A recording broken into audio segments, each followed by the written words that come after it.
Today I want to give you an approach to practicing scales that helped me transform from the guy who's soloing, sounded like he was just stumbling through scale positions, into somebody who freely creates musical statements. You see, a few years ago, I was plagued by a disconnect between the goals of my practice routine and the results I was getting when it was time to solo. What I learned from guitar YouTube is that the absolute key to being able to solo is scale practice.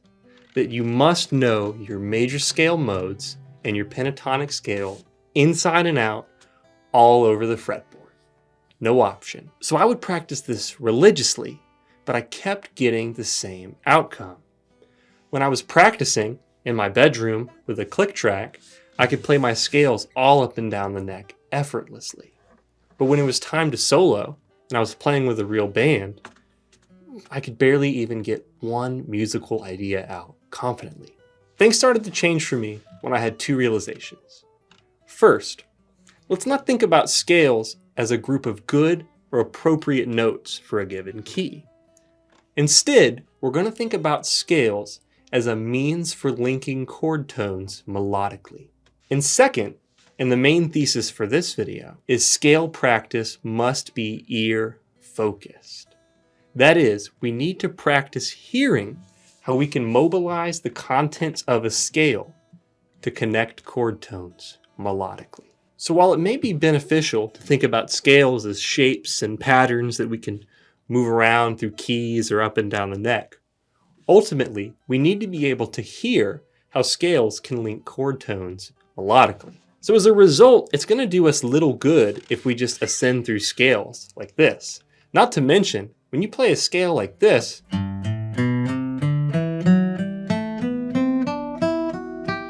it's not exactly the most exciting or musical sounding thing in the world.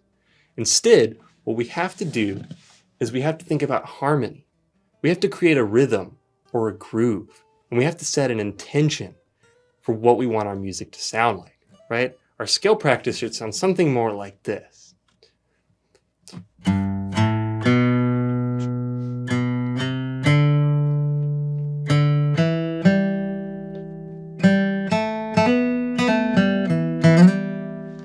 Right? It's way more musical. It feels way more alive.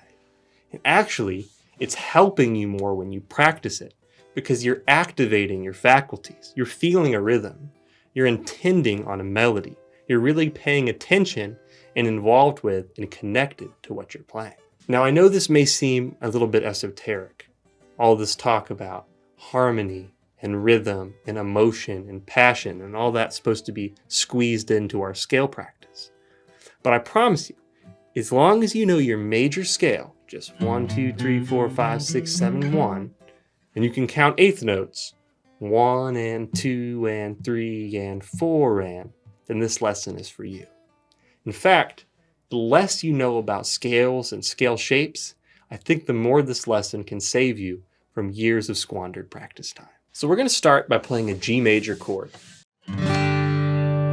Nothing fancy at all. This will be our harmonic context for the melodies I show you in this section. All that means is, for each little melody that I show you that we're going to play, the chord we'll be hearing them over is G. And that's all harmony is. It's the question of, when we're soloing or playing a melody, what are the chords we're playing over, right? So for this section, it'll always just be over a static G chord. So now we're going to take our G major scale. Root, second, third, fourth, fifth, sixth, seventh, root. Now before we move on, if let's say you're not exactly comfortable with your major scale, or maybe you're not used to thinking about scales intervallically, I would highly recommend you check the links in the description. Okay, we've got some great content for you there that'll help clear those things up and get you ready to go for this lesson. So we're going to take this G major scale, and this is what I'm going to use to build our melodies. And since we're playing over a static G chord, right, there's no chord changes, I'm going to use the scale to connect the chord tones of G. So root, third, fifth.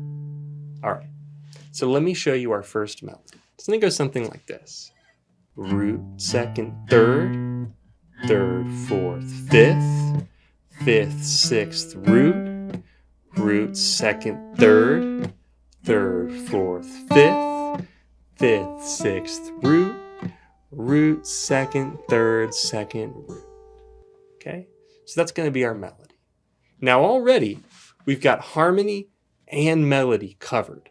The last thing we need is we need to establish a rhythm. So for this example, we're just going to be feeling eighth notes.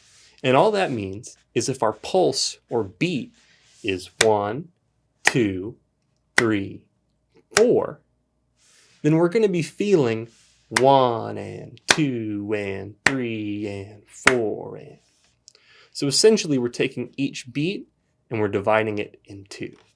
So let me show you the notes now with our rhythm. 1, 2, 3, 4. 1 and 2, 3 and 4. 1 and 2, 3 and 4. 1 and 2, 3 and 4. 1 and 2 and 3. Rest. So now that we've got melody, rhythm, and harmony covered, I want to show you how it all sounds together, and then we'll turn it over to you. 1, 2, 3, 4.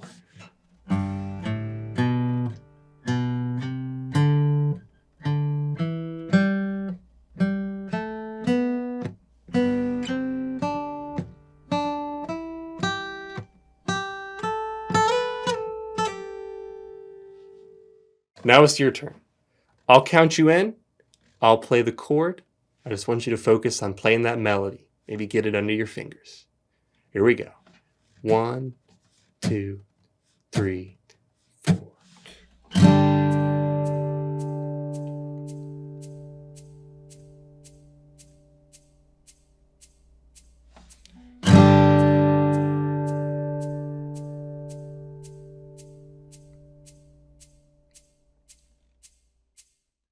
Awesome job. So now that you're comfortable playing the melody, I want to have you play through the exercise again. But this time, we're really going to focus on utilizing that ear, because that is the main purpose of our lesson today, is that if you want to start getting mileage out of your scale practice, you have to cultivate your ear. So the easiest way to get started working on your ear is to just pick something to focus on. So let me throw out a few examples. First, and this is a great one, just pay attention to how the melody you're playing sounds against the chord, right? Is there any tension? Is it interesting? Do they converge? Do they complement each other? Maybe think of some adjectives for how you think it sounds. Next, maybe focus on the rhythm. Beats 2 and 4 seem to be really strong in this example. Maybe you could work on really making those beats sound like destinations. Or lastly, notice how for almost the whole melody, we're ascending in pitch, right? We're going up. But at that very end, we go up, but back down to end. So maybe try to make the journey up feel like you're gaining tension, and maybe try to make it feel like all that tension gets released as we do our descent and in the melody. So take a second, pick something to focus on. I'll count you in. I'll give you the chords. Let's get it going. All right. 1, 2, 3, 4.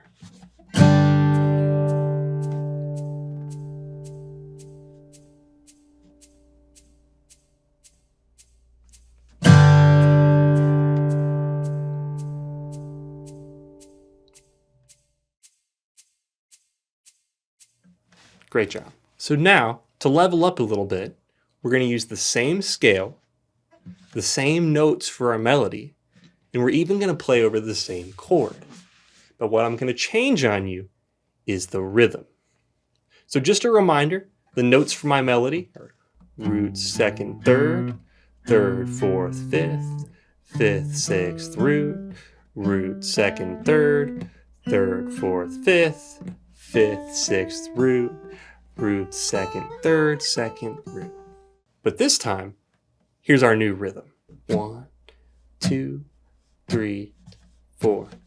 1, 2, and 3, 4, and 1, 2, and 3, 4, and 1, 2 and 3, 4 and 1, 2 and 3 and. So let me show you how our new rhythm sounds over the harmony in time. 1, 2, 3, 4.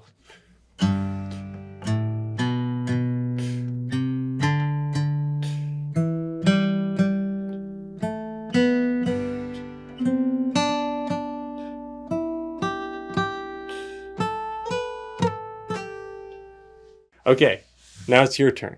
So just like last time, let's take this first time through just to get it under your fingers. All right? I'll count you in. I'll play the chord. 1, 2, 3, 4.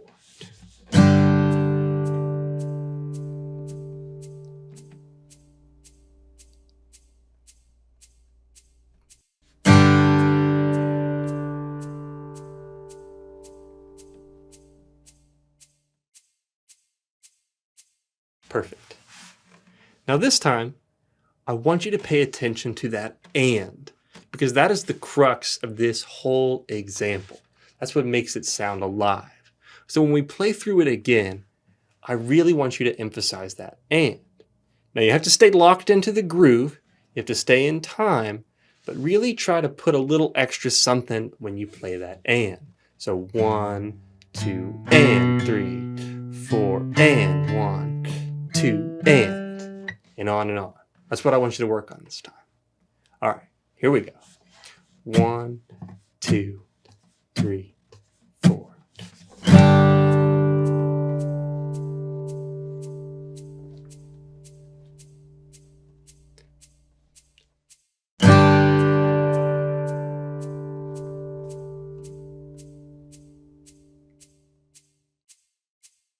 So now that you've mastered the 8th note, we're going to move up to a new level of rhythm.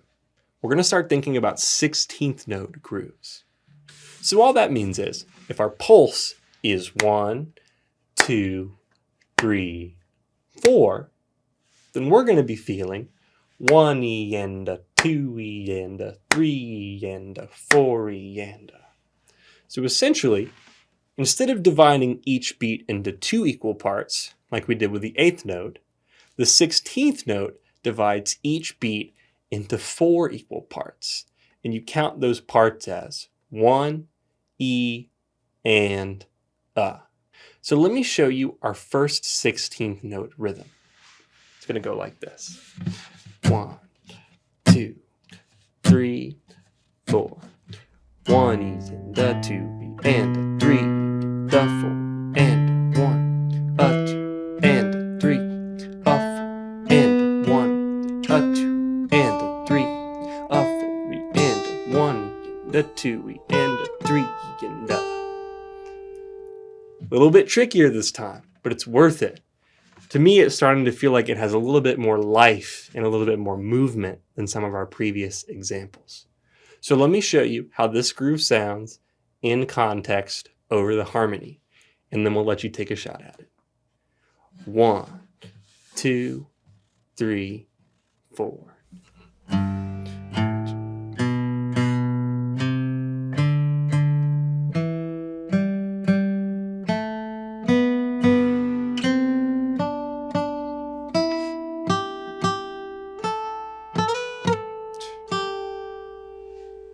All right, here we go. I'll count you in. 1, 2, 3, 4.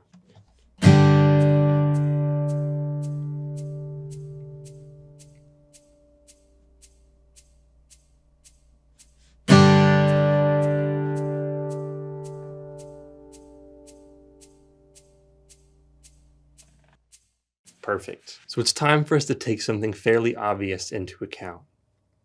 Songs have more than one chord. So if the ambition of our scale practice is to prepare ourselves to create melodies in real musical contexts, then we're selling ourselves short if we're not practicing over harmony that moves.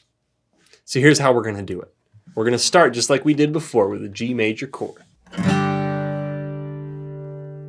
And we're going to play that G chord for one measure. And when I say measure, I just mean a count of 4. So we'll play G for 1, 2, 3, 4. For our next measure, we're going to move to a C major chord. And we're going to play that for one measure too. Then we'll move on to D for one measure, D major, and then we'll go back to G for a measure.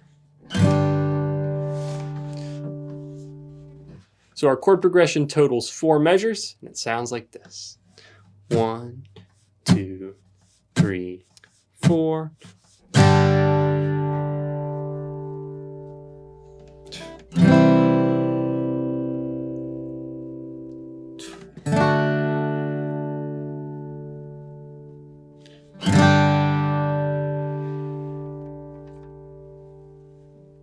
But we instantly have a problem. Now that we've changed our harmony, our old melodies don't work.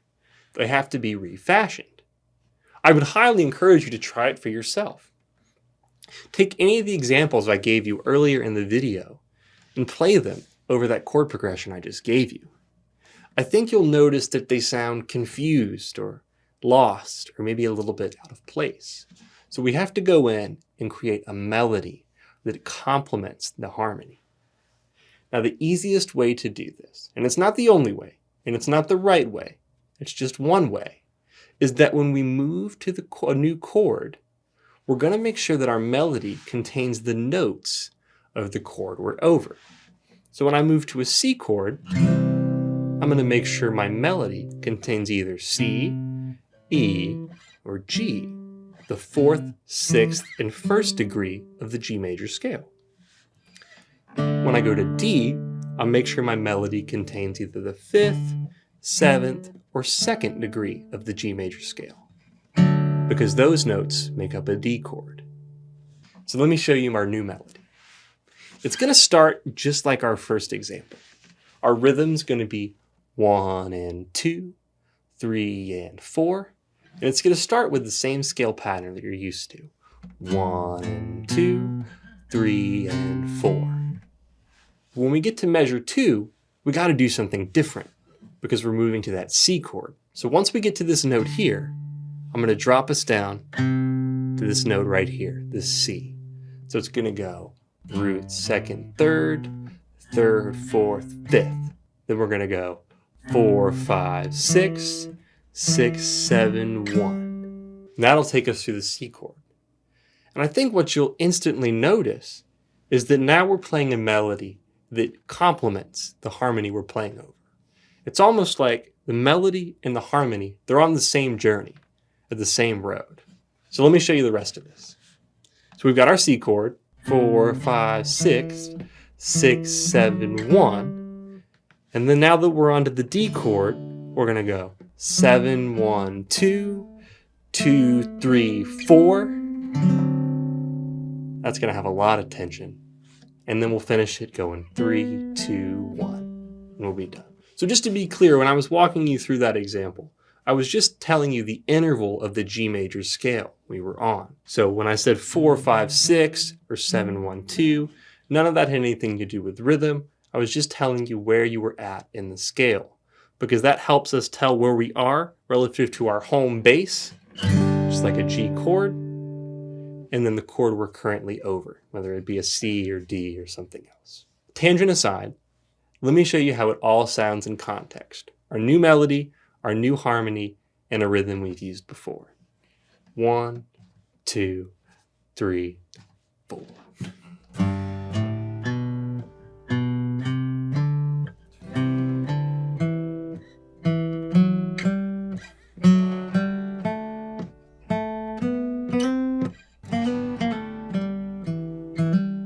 So take a second, give it a quick practice. Let's play it together. I'll give you the count in, I'll give you the chords. You know what to do. 1, 2, 3, 4.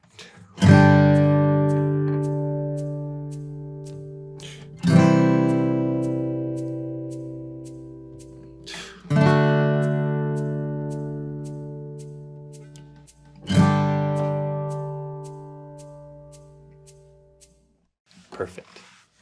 Now we're going to go through it again, and we're really going to work on our ear this time. And I really want you to focus, now that we've got a melody and harmony in true dialogue with each other, all I want you to do is see if you can almost juggle listening to what you're playing and feeling how it interacts with what I'm playing at the same time. Because that energy, that sound, that's what's going to take your ear to the next level and help you cultivate your musicianship. All right? So really see if you can almost listen to both at once, or at least how they're talking to each other. 1, 2, 3, 4.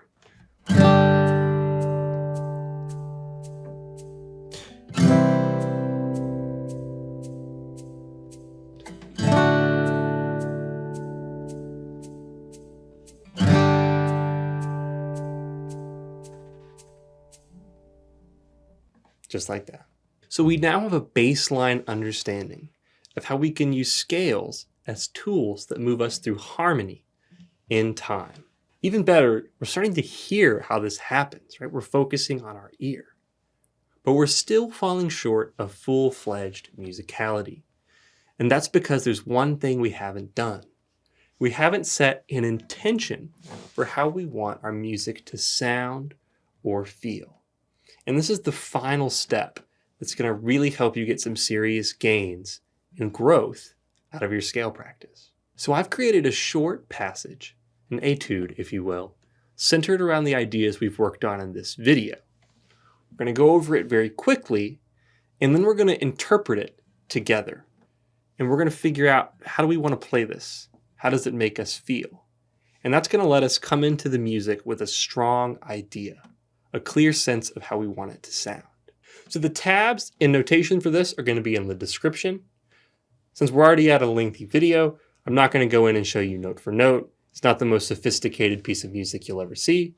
I'm going to play it for you one time, and I think you'll be good from there. So let me show you what I got. 1, 2, 3, 4.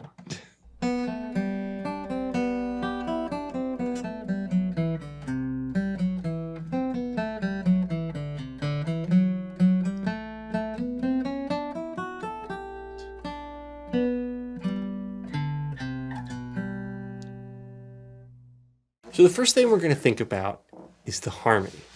Now I've intended this little piece to go over 8 measures of music. It's going to be 2 measures of G. 1, 2, 3, 4. 1, 2, 3, 4. 2 measures of C. 2 measures of D. And then back to G. So what we want to do first is I want to think about that harmony. I want to think about maybe the journey it's setting us up to take. So we start at G, and then we go up to C, right? It feels like a little bit of a lift. And then it feels like we go up a little bit more to D, and back home, back to G. And what's interesting to me is that our melody, I think it has the same arc or the same journey as the harmony does. So we start on the 3rd of G. And we go 3rd, 5th, root. And at that point, when we hit that E note, is when our chord transitions to C. And what's interesting is, just like we started on the 3rd of G, and then went to the 5th of G, and then to the root of G, the same exact structure gets applied to the C chord. We go 3rd of C, 5th of C, root of C. So to me, what this suggests is that when we're playing our melody over the C chord, it's almost like we're doubling down on what we established over the G chord. And I think that's really complementary with the idea that our C chord is a little bit of a lift from our G chord, right?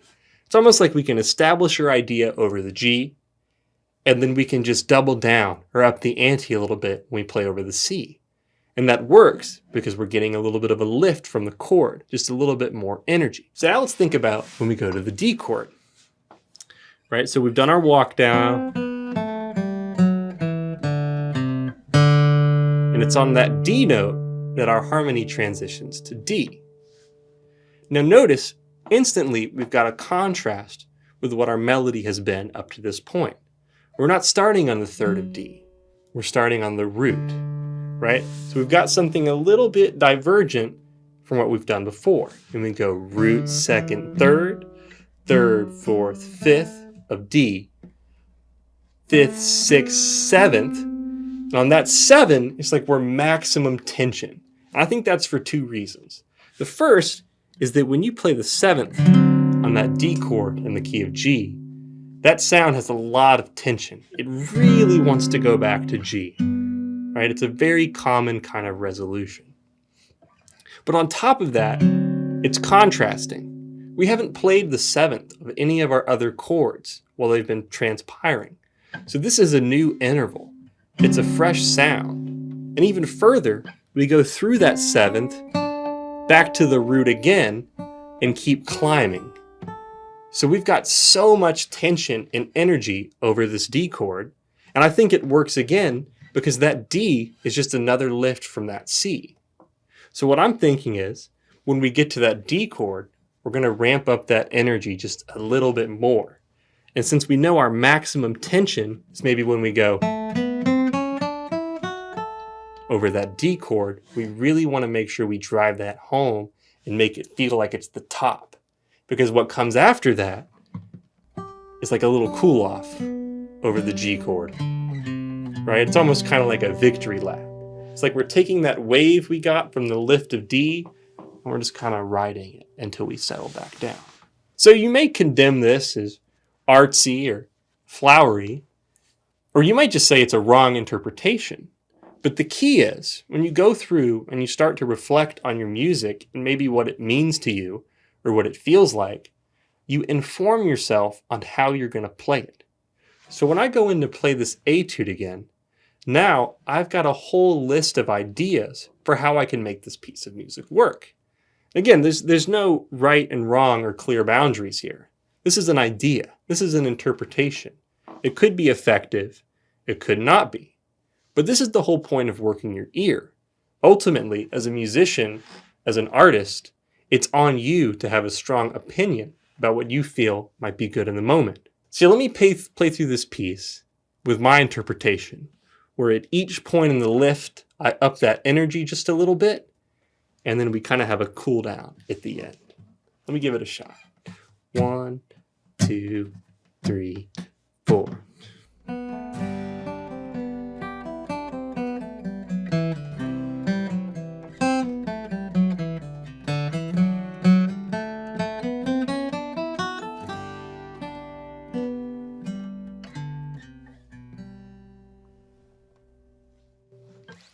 Maybe it worked, maybe it didn't. But that's for me and you to decide later. So here's what I want you to do. First, I'm going to give you the harmony. I want to see if you can try out that interpretation I gave you. It may fit, it may not. Just see if you can listen for it. And that'll be a great exercise to your ear. Let's start with that. 1, 2, 3, 4.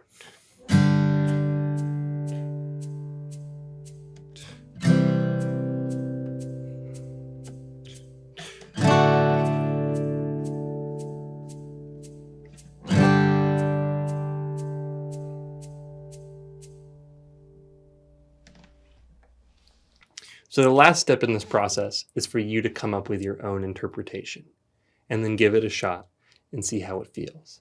So I want you to think really hard. Is there a different way you could think about this short little passage I wrote? Could you bring something different out of it? Could you make it feel different? Could you make it sound better? It'd be great if you could. But that is what's really going to take your musicality to the next level. Because now, not only are you soaking in the sound of a scale, not only are you feeling melody, rhythm, and harmony working all at once, but you're thinking on an artistic plane. You're interpreting how you want everything to sound.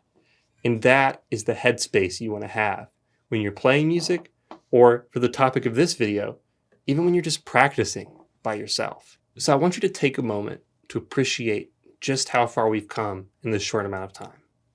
We've gone from thinking about scales as something that kind of sounds like this. You kind of force yourself to practice because it's supposed to make you better. into thinking about scales as a tool that lets us create melodies. I never said it was the only option. Never said you have to do it. It's just one. And personally, I think it's invaluable. And it's this approach where you're going in and you're making music and you're reflecting on it. This is going to get you so much more mileage as opposed to just staring down at your fretboard and trying to memorize patterns that never quite sticks. I know it because I've been there and I've tried it and it never worked for me. When you go in and you think about a scale, not as just a group of notes that it's okay to land on when you improvise, but almost as a ladder, right? Or a tool that you can use to connect different tones to build music. That is the approach that's really going to let you unlock your own sense of musicality, help you develop as an artist, and get you remembering the sound and feel and even shape of the scales you're practicing. All right, guys, so if you enjoyed this video, please be sure to leave a like, maybe even subscribe, and let us know if you want to see more content like this in the future. I hope you enjoyed it. I hope you're walking away with something. It's been great, and we'll catch you next time.